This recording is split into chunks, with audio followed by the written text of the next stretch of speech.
Assalamualaikum dan salam sejahtera. Anda sedang menonton Buletin Awal ni bersama saya Nur Syazwani Safusham. Dan sebelum kita berhenti rehat tadi, anda mengikuti ucapan sempena sambutan Hari Guru oleh Perdana Menteri Tan Sri Muhyiddin Yassin. Dan seperti kita tahu, tarikh 16 Mei setiap tahun telah dipilih sebagai Hari Guru di Malaysia sebagai penghargaan kepada guru atau cikgu yang bertungkus lumus mendidik anak bangsa ke arah kejayaan. Peredaran zaman dan kemajuan teknologi tidak pernah mengubah tugas dan jasa guru dalam mendidik dan membekalkan ilmu kepada seluruh pelajar. Tugas guru pada masa kini pula semakin mencabar yang mana memerlukan kreativiti dan inovasi bagi memastikan pengajaran dan pembelajaran lebih berkesan kepada pelajar. Dan selaras dengan ucapan oleh Perdana Menteri sebentar tadi, kita ingin memahaminya dan mengupas lanjut.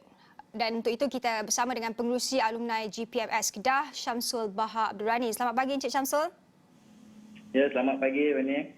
Ya, Encik Syamsul, tahun ini temanya masih lagi mengekalkan tema berguru demi ilmu bina generasi baharu, dan ini bertepatan dalam usaha untuk menjadikan cinta kepada ilmu sebagai teras pendidikan. Proses pembelajaran dan juga pengajaran konvensional ini kita tahu bergantung kepada dalam talian ketika ini. Jadi bagaimana kita nak pastikan konsep pembelajaran itu tidak harus terperangkap di antara four walls of room seperti yang diucapkan oleh Perdana Menteri sebentar tadi.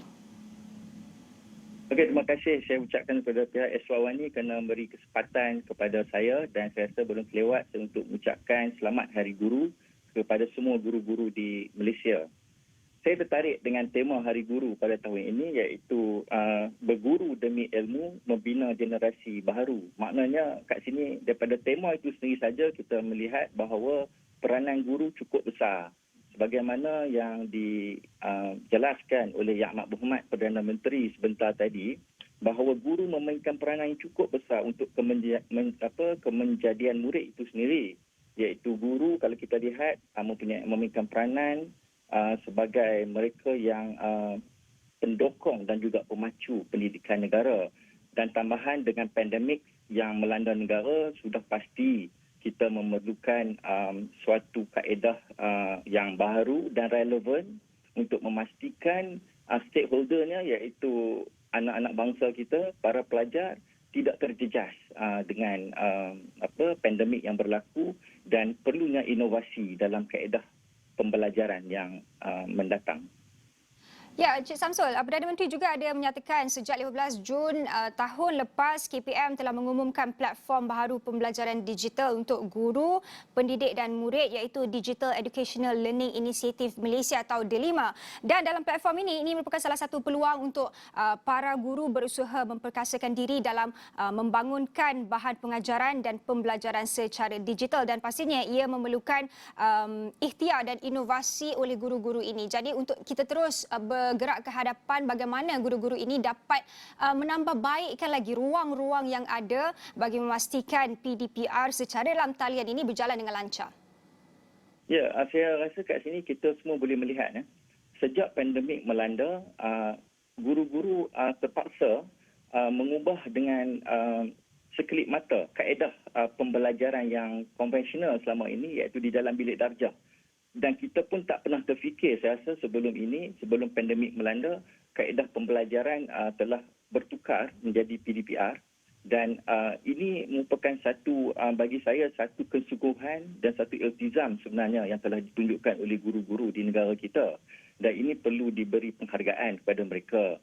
Dan kita melihat bahawa dengan kaedah PDPR ini sebenarnya saya melihat ia mempunyai satu perkara yang positif kalau kita melihat bahawa bukan sahaja guru di situ memanggil ibu bapa dan pelajar sendiri untuk mereka juga perlu berubah. Maknanya dalam pendekatan dan dalam dunia yang mendatang ini, dan kita berada di dalam dunia revolusi yang keempat pada hari ini, dan kita tidak tahu lagi apa yang akan berlaku pada masa hadapan. Dan bagi saya apa yang berlaku ini adalah cuma satu persiapan dan satu persediaan yang telah kita letakkan satu asas yang perlu, kita tidak boleh selesa dengan ini sahaja.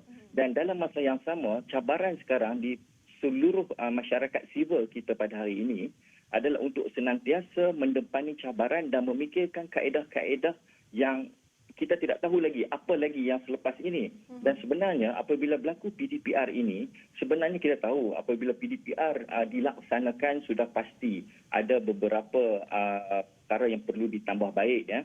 Dan di sini saya ingin memberi penekanan juga bahawa kita juga jangan lupa dan kita perlu beri penekanan kepada mereka yang berada di pedalaman dan luar bandar. Kerana di dalam proses pendidikan ini, pelajaran sudah pasti tidak sama latar belakang mereka yang di bandar dan juga di luar bandar dan juga di pedalaman. Kerana saya rasa cabaran kalau kita dapat melihat, kalau kita tengok media-media yang dilaporkan setahun yang lepas, bagaimana susahnya mereka untuk mendapat talian internet dan sebagainya, dan itu perlu ditangani dengan segera.